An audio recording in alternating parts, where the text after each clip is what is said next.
बंदो सतगुरु चरण को, करूं सो प्रेम परनाम। अशुभ हरन मंगल करन, धनि श्री देव चंद्र जी नाम।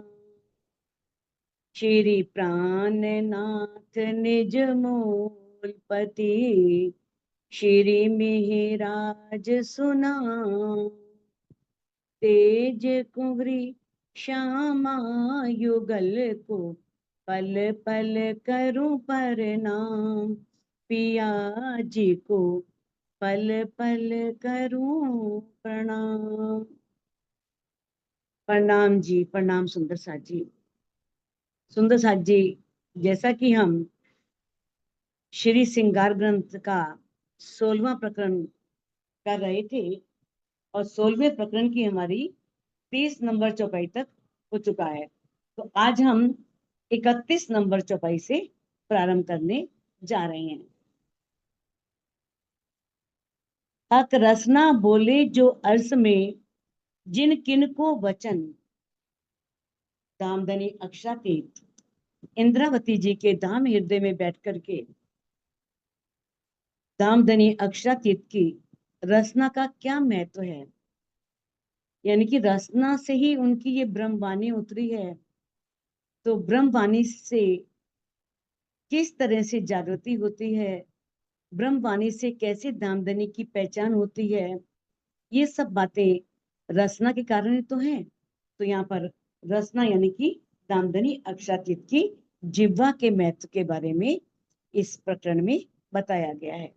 अब इस चौपाई में मामती जी कह रहे हैं, कहते हैं कि हक रसना बोले जो अर्स में। अब परम धाम में राजी जिस किसी से भी, जिन किन मैंने जिस किसी से भी, वो वचन कोई भी बात करते हैं।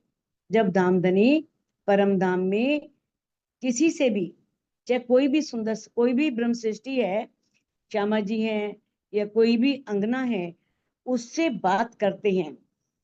सो सब कारण जानियो, वास्ते सुख रूहन।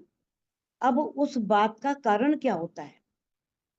उसका कारण होता है वास्ते सुख रूहन, रूहों को सुख देने के लिए, रूहों को आनंद देने के लिए। तो दामदनी अक्षरातीत अगर परमधाम में कोई भी बात करते हैं रूहों से, तो रूहों को आनंद देने के लिए, रूहों को सुख देने के लिए बात करते हैं। खेलावत हक बुलाए के, या पंखी या पशुअन, सो सब रूहों वास्ते सबको एक कारण। खेलावत हक बोलाए के, अब दामदनी हक मैंने राजी, जब राजी पंखी पशुअन, किसी भी पंखी को, पक्षी को या किसी भी पशु को बड़े प्रेम से बुलाते हैं, तो क्या करते हैं?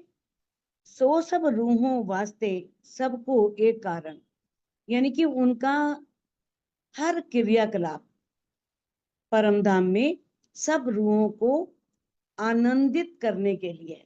अगर मान लो वो पगड़ी बांध रहे हैं, तब भी मन में ये भाव है कि मैं रूहों को रिझाऊं, बड़ी अदा से अपनी उंगलियों को फिराते हैं और कैसे पाग बांधते हैं। और इस चौपाई में कहा है, अगर वो पशुओं को बुलाते हैं, किसी पशु को या पक्षी को बड़े प्रेम से बुलाते हैं, या उन्हें अनेक तरह से कई खेल करवाते हैं उन पशु पक्षियों को, तो वो भी रूहों को आनंद देने के लिए, रूहों को सुख देने के लिए। खेलते बोलते नाचते, या देखे खेल लड़ाई। अब जो पशु पक्षी हैं वो खेलते हैं या बोलते हैं या नाचते हैं, सब, या देखे खेल लड़ाई, या जो पशु पक्षियों को आपस में लड़ा करके, जैसे आपस में दोनों को, पशु पक्षियों को आपस में लड़ा देना, यानी कि ऐसा नहीं कि झगड़े वाला, सब प्रेम पूर्वक, बड़ी प्रेममयी लीला होती है वहां पर। तो किस प्रकार से दामदनी सो सब वास्ते रूहन के, चाहे वो कोई भी कार्य करते हैं, पशु पक्षियों को आपस में खेल करवा रहे हैं, या बड़े प्रेम से लाड से उनको लड़वा रहे हैं, तो तरह तरह के वो खेल वहां पर खेलते हैं। तो वो भी किस लिए, सो सब वास्ते रूहन के, वो भी रूहों के वास्ते कई विध खेल कराए, वो अनेक प्रकार के खेल धनी करवाते हैं। सिर्फ किस लिए, रूहों के वास्ते, रूहों को प्रसन्न करने के लिए, आनंद देने के लिए। कहूं केती बातें हक रसना, निपट बड़ो विस्तार। अब इंद्रावती जी कहती हैं कि मैं राज्य की जो रसना है, जिह्वा है, उसके बारे में कितना बखान करूं।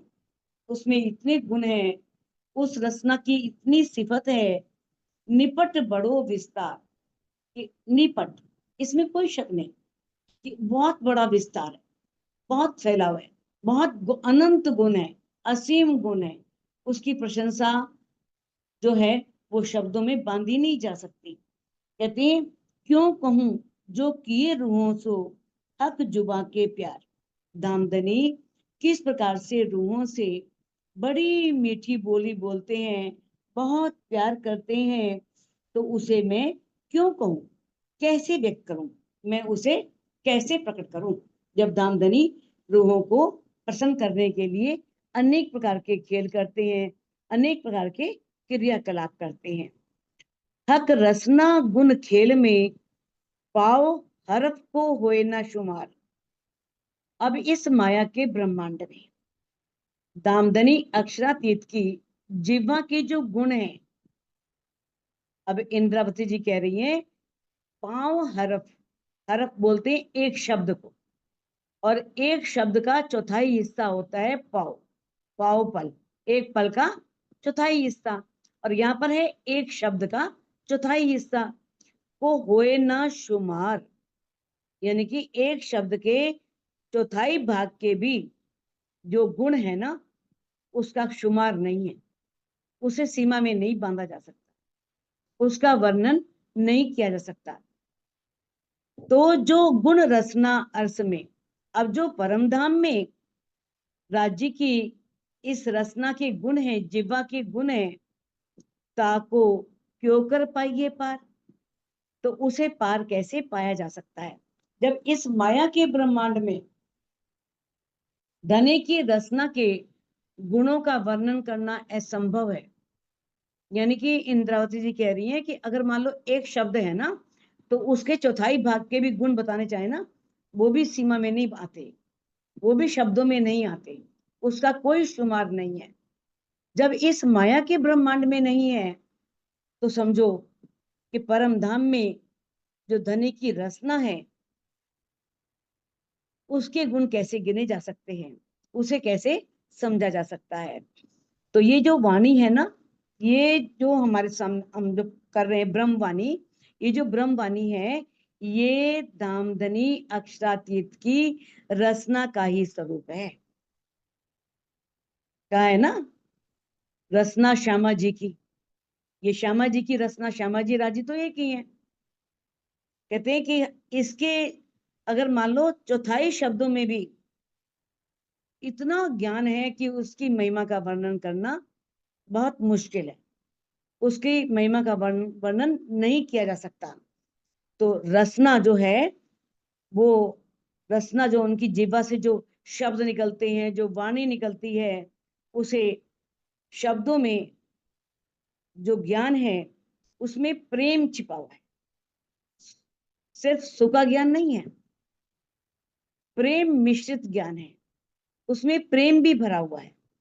वे ऐसा ज्ञान नहीं है जो बिल्कुल सूखा, जैसे रुई होती है, जैसे रुई सूखी होगी तो जल के भस्म हो जाएगी, लेकिन जब वो तेल में डूबी होती है तो प्रकाश करती है। तो ये जो वाणी है, ये ऐसा ज्ञान है कि जो प्रेम में डूबा हुआ है, प्रेम से भरा हुआ है, तभी तो इसका प्रकाश सब जगह फैल रहा है और किस तरह से ये हृदय में भी प्रकाश कर देती है। ए बेवरा जाने रूहें अर्श की। अब महामती जी कह रहे हैं कि धामधनी अक्षरातीत की जो रचना है, उस रचना का बेवरा, बेवरा मैंने ब्योरा, वर्णन कौन जानती हैं? परम धाम की रूहें जानती हैं। जाको हुआ हक दीदार, क्योंकि उन्हें राज्य का दीदार हुआ होता है, जिन्होंने राज्य को साक्षात देखा हुआ है। तो कहते हैं जाए सिफायत हुई मोहम्मद की, या को जाने सोई विचार। या तो वो जानती हैं परम धाम में जिन्होंने धनी को देखा है, और कौन जानता है इसके अलावा? यानी कि इन्हीं ब्रह्म मुनियों के लिए जो मोहम्मद साहब ने भी अनुशंसा की है। अनुशंसा मीन्स प्रशंसा, तारीफ। मोहम्मद साहब ने भी इन ब्रह्म मुनियों की बहुत तारीफ की है, बहुत प्रशंसा की है। या को जाने सोई विचार। अब इसको कौन जान सकता है? जो राज्य की रचना के बारे में जानते हैं, या जो विचार करते हैं उसके बारे में। जो उस रचना को जिन्होंने सुना है और वो उस रचना को जानते हैं और उस रचना के बारे में विचार करते हैं, वो ही उस रचना के महत्व को जान सकते हैं, उस रचना की महिमा को जान सकते हैं। हक रचना गुण जाने रूहे, जाको निस्दिन यही ध्यान। अब हक मैंने राज्य, राज्य की रचना, रचना मीन्स जिह्वा, राज्य की रचना के जिह्वा के जो गुण हैं वो रूहें जानती हैं। जाको निस्दिन यही ध्यान, जिनको रात दिन बस यही ध्यान रहता है, जो राज्य की बातों में ही डूबी रहती हैं, जिन्हें राज्य की बातें ही सुननी है, और किस तरह से हर समय वो रात दिन उसी ध्यान में रहती हैं। एक खेल कबूतर क्या जाने। खेल कबूतर किसे कहा है? जीव सृष्टि को, ये माया के ब्रह्मांड के जीव। तो किस प्रकार से कहा है कि उस महिमा को सिर्फ ब्रह्म सृष्टियां जानती हैं, क्योंकि वो रात दिन उस सौंदर्य में डूबी रहती हैं, उन्हीं का विचार करती हैं। कहते हैं अब इसके बारे में, इस रचना के बारे में, जो माया के जीव, खेल कबूतर यानी कि इस माया के जो जीव हैं, जो जीव सृष्टि है, वो इसके बारे में क्या जान सकती है, जिन्हें पता ही नहीं कुछ भी। तो जीव सृष्टि इसके बारे में क्या विचार करेगी और क्या जानेगी? सिर्फ ब्रह्म सृष्टियां ही इसके ऊपर विचार कर सकती हैं और इस रचना की महिमा को जान सकती हैं। जो कछु बोले हक रचना, सो सब वास्ते रूहन। जो कछु बोले हक रचना। अब राज्य की रचना जिह्वा जो कुछ भी बोलती है, जो भी बहुत मीठे मीठे मधुर मधुर शब्द जिसमें अमृत मिला हुआ होता है, ऐसे मधुर शब्दों को जब दामदनी की जिह्वा से निकलते हैं, सो सब वास्ते रूहन। वो शब्द किससे निकलते हैं? सब रूहों को आनंदित करने के लिए, सब रूहों को सुख देने के लिए। और जरा हक दिल में नहीं, और राज्य के दिल में और कुछ भी नहीं है। ए जाने दिल अर्स मोमिन। ये तो सिर्फ मोमिनों के, जो परम धाम के मोमिन है, वो ही इसके बारे में जान सकते हैं, और कोई भी इसके बारे में नहीं जानता। जो कछु बोले हक जुबान, सो सब रूहों के हेत। अब धामधनी अपनी जुबान से, अपनी जिह्वा से कोई भी शब्द निकालते हैं तो रूहों के हित, वो रूहों के लिए, रूहों से प्यार करते हैं, तो उस प्यार के लिए वो अमृतमयी मीठे वचन बोलते हैं। अर्स बोल खेल या चलन। अर्स में परमधाम में बोलना, या परमधाम का कोई खेल है, या उनका व्यवहार है, या जो कछु लेत देत, या कुछ भी लेना हो देना हो, तो धामधनी बड़ी मधुर, बड़ी प्यारी वाणी से रूहों से बात करते हैं। वो किस लिए? रूहों को रिझाने के लिए, रूहों को आनंद देने के लिए, और रूहों को सुख देने के लिए। तो कहे क्योंकि परम धाम में है ना, अपने चौपाई आती है खुलासा में, असल अर्श के बीच में हक का नाम आशिक। जो असल परम धाम है ना, वहां पर राजी का नाम ही आशिक है। राजी ही रूहों को रिझाते हैं, राजी ही रूहों से बहुत प्यार करते हैं। किस तरह से अपनी अंगनाओं को प्रसन्न करने के लिए, खुश करने के लिए वो कितने रूप धारण करते हैं, कितनी लीलाएं करते हैं। खूब खुशहालियों का रूप धारण करते हैं, 25 पक्षों का रूप धारण करते हैं। किस लिए? अंगनाओं को रिझाने के लिए, उन्हें आनंदित करने के लिए। तो बताया है कि किस प्रकार से जो वाहिदत है, वाहिदत की मार्फत, वाहिदत परम धाम और मार्फत राजी। तो परम धाम में जो राजी के, जो दामदनी के दिल के गुड़ कुछ छिपे हुए भेद हैं, उनको समझाने के लिए ही क्या करते हैं दामदनी, अलग अलग कई मीठी मीठी बातों से रूहों को रिझाते हैं, रूहों को प्रसन्न करते हैं। इसीलिए उनको आशिक कहा गया है। हुक्म कहावे मेरी रूपे, जो हुई मुझ में बीतक। अब जो हुक्म है, हुक्म धनी के दिल की इच्छा। तो कहते हैं, अब इंद्रावती जी कह रही हैं कि दामदनी का जो हुक्म है ना, वो मुझसे उन बातों को कहलवा रहा है। मेरी रूह पे, मेरी रूह से, मेरे द्वारा ये बातें कौन कहलवा रहा है? राज्य का हुक्म। जो हुई मुझ में बीतक, जो भी उनके साथ, मेरे साथ जो बातें घटित हुई थी। बीतक क्या है? जो घटी हुई बातें, जो मेरे में और उनके बीच में जो बातें हुई, वो सब धनी की इच्छा से मैं इसमें कह रही हूँ। सो कहूं अर्स रूहों को, जो दिए सुख रसना हक। मैं वो सब बातें परम धाम की जो अंगनाएं हैं, ब्रह्मात्माएं हैं, उन्हें कह रही हूँ। क्योंकि जो दिए सुख रसना हक, क्योंकि धामधनी ने अपनी जिह्वा से, जिह्वा के द्वारा मधुर वचनों से, अमृतमयी मिश्री से से भी मधुर, ऐसे मीठे वचनों से रूहों से जब वो बात करते हैं, तो वो कितने मधुर शब्द होते हैं, कितने रूहों को अपनी ओर आकर्षित करते हैं। किस तरह से रूहें उनके शब्दों को सुन करके रीझ जाती हैं। हक रसना के सुख जो आवे न गिनती माहिर। अब दामदनी अक्षरातीत की जिह्वा के जो सुख हैं, जिह्वा के सुख क्या है? जिह्वा से निकली हुई बातों के सुख, जो धामधनी ने इस वाणी में कही है सारी बातें। अब उनके जो सुख है ना, आवे ना गिनती माए, उन्हें गिना नहीं जा सकता। वो अनगिनत है, असीमित है, इतने सुख हैं। कई सुख अलेखे अपार। कई सुख कैसे हैं? अलेखे हैं, जिन्हें लिखा नहीं जा सकता, जिन्हें व्यक्त नहीं किया जा सकता। और अपार मैंने जिसकी कोई सीमा नहीं है। क्यों कहे जाएं जुबाएं, उसे जुबान से कैसे कहा जा सकता है? जब वो सुख लिखने में नहीं आ सकते, कहने, तो उन्हें कहा कैसे जाए? लिखे नहीं जा सकते तो कहना भी तो मुश्किल ही है ना। तो कहते हैं इतने गुण हैं धनी की रचना के, कि वो अनगिनत हैं, असीमित हैं, अपार हैं। मीठी मीठी माही मीठी मीठी, मिठास में भी मिठास।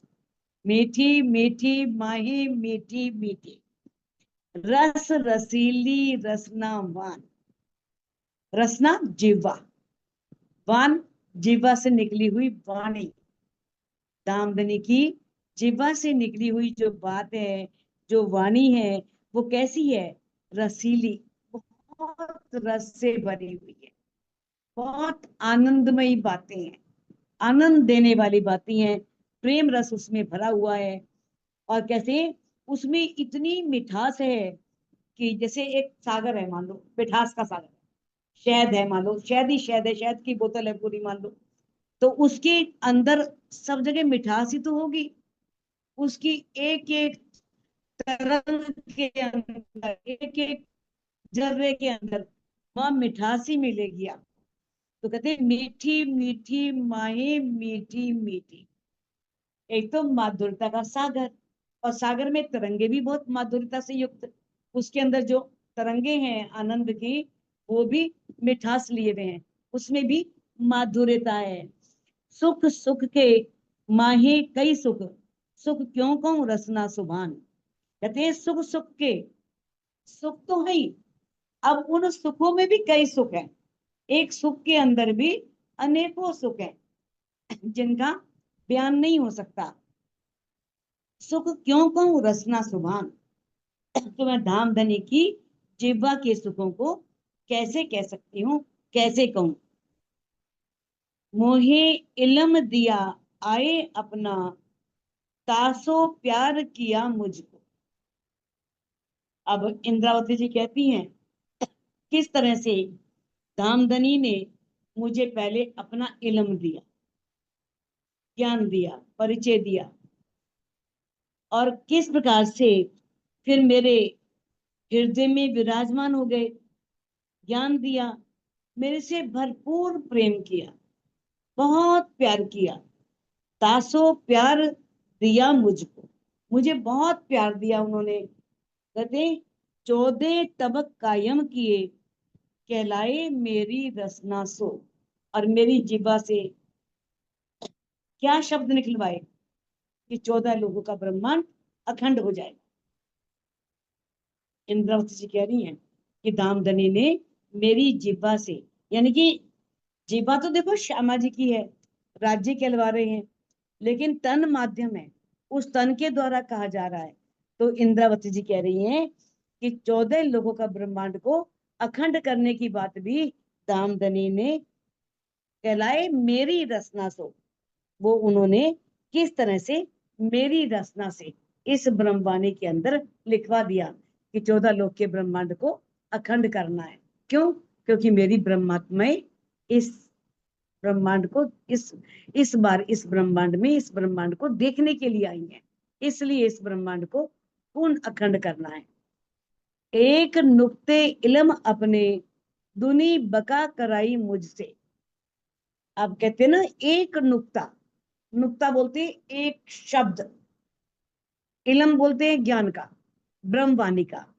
तो कहते हैं कि धामधनी ने एक बिंदु मात्र, कौन सा? तारतम ज्ञान, जो 6 चौपाइयों का है, एक तारतम ज्ञान के द्वारा दुनी बका कराई मुझसे। कहते हैं ना एक बूंद आई हक दिल से, तिन कायम किए थिर चर। एक बूंद की सिफत देखियो, ऐसे हक दिल में कई सागर। भाई एक बूंद राज्य के दिल से आई, और उस बूंद ने इस सारे ब्रह्मांड को अखंड करने का दावा ले लिया। तो वही बूंद की बात की जा रही है, एक बूंद ही पूरी ब्रह्मवाणी का रूप बन गई। अब एक बूंद अगर ब्रह्मवाणी का रूप धारण कर सकती है, और ब्रह्मवाणी पूरे ब्रह्मांड को अखंड कर सकती है, तो दामदनी अक्षातीत के दिल में तो ऐसे अनंत असीम कई सागर हैं। कहते तो गंज अंबार जो सागर,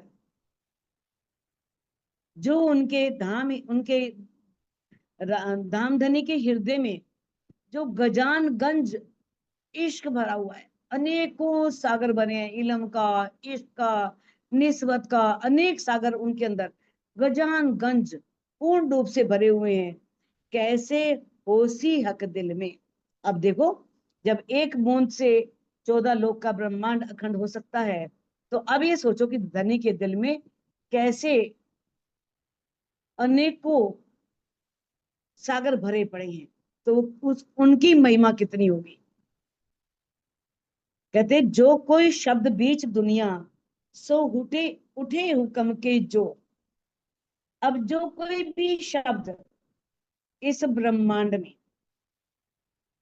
इससे तात्पर्य क्या है, यानी कि इस ब्रह्मांड में अनेक धर्म ग्रंथों में जो भी शब्द पार ब्रह्म से संबंधित लिखे गए, या उनकी पहचान से संबंधित लिखे गए, या उनकी ब्रह्मात्माओं के लिए लिखे गए, तो कहते जो कोई शब्द बीच दुनिया, दुनिया मैंने इस दुनिया में, इस सपन की ब्रह्मांड में जो भी धर्म ग्रंथ हैं, उनमें कोई बातें अगर पारब्रह्म से संबंधित प्रकट हुई हैं, तो वो किस कैसे, सो उठे हुक्म के जोर, वो भी धामधनी की इच्छा से, उनके हुक्म से प्रकट हुए वो कथन। बिना हुक्म के वो कथन कभी भी कोई शब्द प्रकट हो ही नहीं सकते थे, क्योंकि ये सारा ब्रह्मांड धामधनी के आदेश से बना है।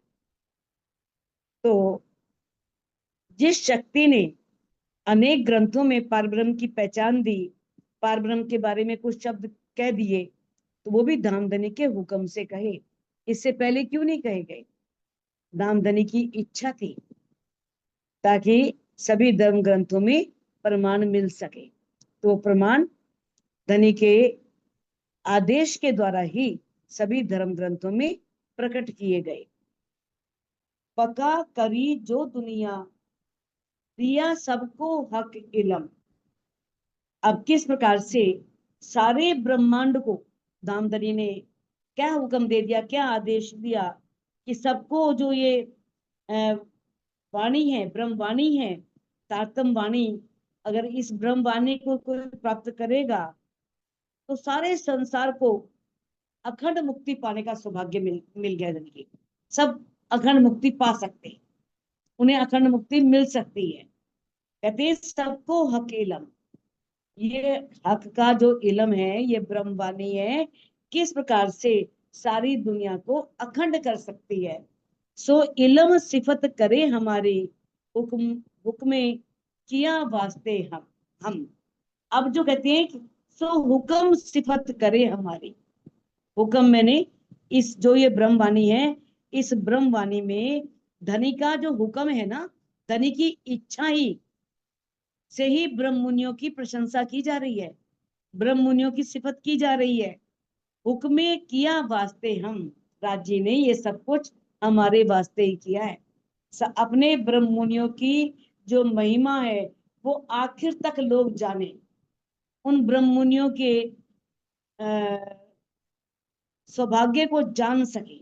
किस प्रकार से जो भाग्यशाली जीव ही तारतम ज्ञान लेंगे, और बाकी देखो सब ब्रह्मांड तो लेगा नहीं, क्योंकि अनेक धर्म है, अनेक पंथ हैं, अनेक संप्रदाय हैं, और किस तरह से कट्टरता है, और अपना कोई छोड़ना चाहता ही नहीं है। तो ये बात कब घटित होगी? जब योग माया के ब्रह्मांड में जाएंगे। तो योग माया के ब्रह्मांड में जब सबको तारतम ज्ञान मिलेगा, जब सब इस वास्तविक सत्य को जान जाएंगे, तब अखंड मुक्ति को प्राप्त करेंगे।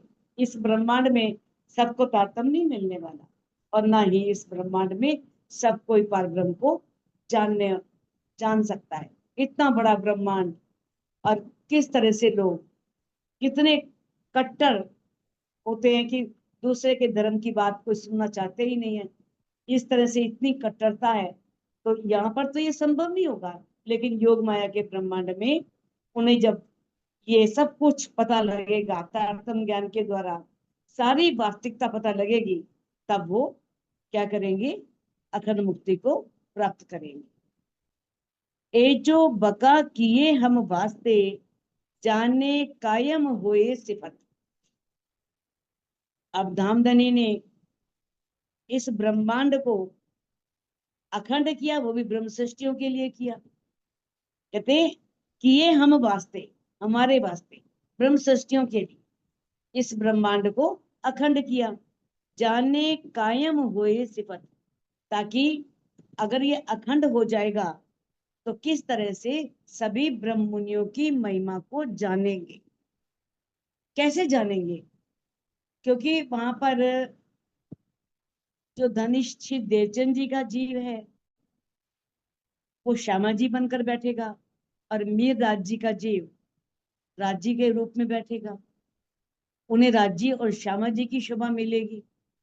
और किस तरह से सभी ब्रह्म आत्माएं वो वहां पर योग माया के ब्रह्मांड में पहली बहिष्ठ में जब जो सब उनके जीव अखंड हो जाएंगे, तो बाकी बहिष्ठों वाले लोग उन्हें जब वो वहां कोई लीला करेंगे तो वो समझेंगे ये परम धाम की लीला है, पार ब्रह्म लीला कर रहे हैं। तो इस तरह से सिफत फना की ना रहे, ए हुक्मे हमको दई न्यामत। अब बताया है इस काल माया के ब्रह्मांड में कभी कोई महिमा स्थिर रहती नहीं है। काल माया के ब्रह्मांड में तो जो बना है नष्ट हो जाने वाला है, मिट जाने वाला है। सिफत फना की, फना मैंने काल माया का ब्रह्मांड, फना बोलते हैं नष्ट हो जाने वाला। और नष्ट हो जाने वाला कौन है? काल माया का ब्रह्मांड। अब काल माया के ब्रह्मांड में किसी की महिमा स्थिर नहीं है, चाहे कोई कितना महिमावान हो, कुछ दिन बाद सब भूल जाते हैं, सब खत्म हो जाता है। कहते हैं ए हुक्मे हमको दई नियामत, ये तो राज्य की इच्छा है।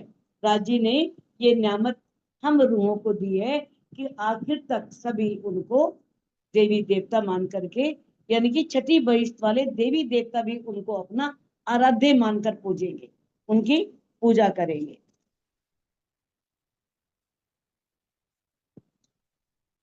मेहर करी हक रसनाएं, सो किनविद कहूं विस्तार। कहते मेहर करी हक रसनाएं, राज्य की जीवा ने, जीवा यानी कि ब्रह्मवाणी, इस ब्रह्मवाणी ने जो मेहर की है, सो किनविद कहूं विस्तार, उसके विस्तार के बारे में मैं कैसे कहूं। इस ब्रह्मवाणी का कितना महत्व है, इस ब्रह्मवाणी ने रूहों पर कितनी मेहर की है, कैसे धनी की पहचान कराई है, अपने घर की पहचान कराई है। बका शब्द जो उचरे, सो देने रूहों सुख अपार। किस तरह से अखंड परम धाम का ज्ञान देने वाली जो ये ब्रह्मवाणी आई है, बका शब्द, बका मैंने अखंड कर देने वाला, जो ये शब्द ये ब्रह्मवाणी है जो उतरी है, किस लिए उतरी है? देने रूहों सुख अपार, रूहों को अपार सुख देने के लिए आई है। रूहों को अनंत सुख मिले, असीम सुख मिले, सुख देने के लिए वाणी यहाँ पर आई है। सबके हक हमको किए, हक रसनाए बीच बका। अब सबके हक क्या हो गए? हक तो राज्य को बोलते हैं ना, और रूहों को बता दिया सबका हक, यानी कि सबके हक। इंद्रावती जी कह रही हैं कि उन्होंने किस तरह से हमें सबका पारब्रह्म यानी कि राज्य ने बना दिया। वही बात है योग माया के ब्रह्मांड में, जब पहली बहिष्ठ में सब जीव अखंड होंगे तो में राज्य देखो, यहाँ पर ये भी आता है ना भाई श्यामा जी किसे बनाया जाए। जैसे छत्रसाल जी हैं, छत्रसाल जी ने तो बाईजू राज को ही श्यामा जी के रूप में देखा था, और किस तरह से उन्हें बैठा करके आरती उतारी थी। लेकिन ब्रह्मवाणी के हिसाब से धनीश्री देवचंद जी के अंदर श्यामा जी थी, और श्यामा जी जो है धनीश्री देवचंद जी का जो जीव है वही श्यामा जी बन करके वहां पर बैठेगा। कहते हैं ना ये आया है कि किस तरह से मेरे, हाँ आता है ना मेरे उसमें, जब जब जाते हैं ये वहां पर जाते हैं हफ्सा में जाते हैं, विरह करते हैं, कैसे रोते हैं। कहते हैं मेरे धनी धाम के दूल्हा, मैं कर न सकी पहचान, अब रो मैं याद कर सो मारे हेत के बान। तब उन्हें पहचान होती है, तब वो उस समय विलाप करते हैं। तो धनीश्री देवचंद जी के अंदर श्यामा जी थी, राज्य तो थे ही थे, लेकिन जो मेघराज जी थे वो तो साक्षात धनी ने उनको वही अपने जैसी पूरी महिमा दी है, पूरी उनकी सिफत कही है। उन्हें किस तरह से, यानी कि जो पांचवें, यानी कि अब ये छठा समय चल रहा है, यानी कि रूहों का है। लेकिन जब पांचवें ब्रह्मांड में उसमें समय में जब इंद्रावती जी के को जो शोभा मिली, वो शोभा और किसी को भी कभी भी मिल नहीं सकती। तो ये बताया है सबके हक हमको किए। अब इंद्रावती जी कह रही हैं, क्योंकि इंद्रावती जी को मामती जी की शोभा मिली, उनके तन में पांचों शक्तियां विराजमान है। तो कहती हैं कि अब धनी ने इतनी मेहर कर दी, इतनी बड़ी शोभा दे दी कि हमें सबका प्राणनाथ बना दिया, सबका पारब्रह्म बना दिया। हक रचनाएं बीच बका, किसने कर दिया? राज्य की रचना ने कर दिया। रचना राज्य की ब्रह्मवाणी है, और ब्रह्मवाणी में ये कह दिया, इंद्रावती के में अंगे संगे, इंद्रावती मेरो अंग, जो अंग सौंपे इंद्रावती को, तामे प्रेमे रमाणु रंग। तो किस तरह से कहते हैं, हक रचनाएं बीच बका, राज्य की जिह्वा ने ही हमें किस तरह से सबका हक बनाया। ए सुख इन मुख क्यों कहूं, अब इंद्रावती जी कहती है, इन सुखों का मैं अपनी इस मुख से, इस जिह्वा से कैसे वर्णन करूं, जो दिया हादी रूहों को भिस्त का, जो राज्य ने श्यामा जी को और सारी ब्रह्म सृष्टियों को बहिस्तों में अखंड करके, जो सबका पारब्रह्म सबसे ऊपर कर दिया। यानी कि बाकी जो और बहिस्तों वाले हैं, पहली बहिस्त में जो होंगे ना, दूसरी तीसरी चौथी पांचवी बहिस्त, सभी उनको पारब्रह्म मान करके, उन्हें ही परमधाम की लीला मान करके, यानी कि जो भी वो कार्य करेंगे, समझेंगे ये परमधाम की लीला हो रही है, और ये परमधाम में बैठे हुए कौन है? पारब्रह्म है, और उनकी अंगना यानी कि अर्धांगिनी शक्ति श्यामा जी। तो किस तरह से इंद्रावती जी कहती हैं कि राज्य ने, इस राज्य की इस वाणी ने तो हमें ही सबका हक बना दिया, हमें ही सबको, यानी कि सब आराधना करेंगे, हमें सबका, हमें पूजनीय बना दिया, आदरणीय बना दिया, सब उसे ऊपर महिमा दे दी। कहते हैं आगे, अर्श के सुख तो हमेशा घट बढ़ इतना ही। अब परम धाम में तो सुख हमेशा ही रहता है, वहां तो ना घट है ना बढ़ है, ये नहीं कम सुख है या अधिक सुख है, ऐसा नहीं है। पर ये नया सुख नई साहिबी कायम कर दिया बेस्तमाए। लेकिन ये तो नया ही धनी ने, जो सत्य रूप में पहली बहिष्ठ में सब जीवों को अखंड करना है, तो अखंड करके एक नए ही प्रकार का, बिल्कुल नवीनता लिए हुए एक सुख, और एक नए प्रकार का ही बिल्कुल स्वामित्व। परमधाम में तो ठीक है, राजी हैं ही, रुए हैं, लेकिन पहली बहिष्ठ में उनके जीवों को अखंड करके कितना धनी ने एक नए प्रकार का सुख कायम कर दिया, यानी कि एक नए प्रकार का उनको शोभा दे दी, उनको सबका स्वामित्व दे दिया, सबको, उनको सबका उनको क्या बना दिया? पार ब्रह्म बना दिया, यानी कि वो सब उनकी ही पूजा करेंगे। तो सुंदर साथ जी इस चौपाई को अनम्यूट करके हम दोहरा सकते हैं। अर्श के सुख तो हमेशा, अर्श के सुख तो हमेशा घट बढ़ इतना ही, घट बढ़ नहीं। पर एक नया सुख नई साहिबी पर ये नया सुख नई साहिबी कायम कर दिया भिस्त माहे, कायम कर दिया भिस्त माहे। बोलो श्री प्राणनाथ प्यारे प्यारे की।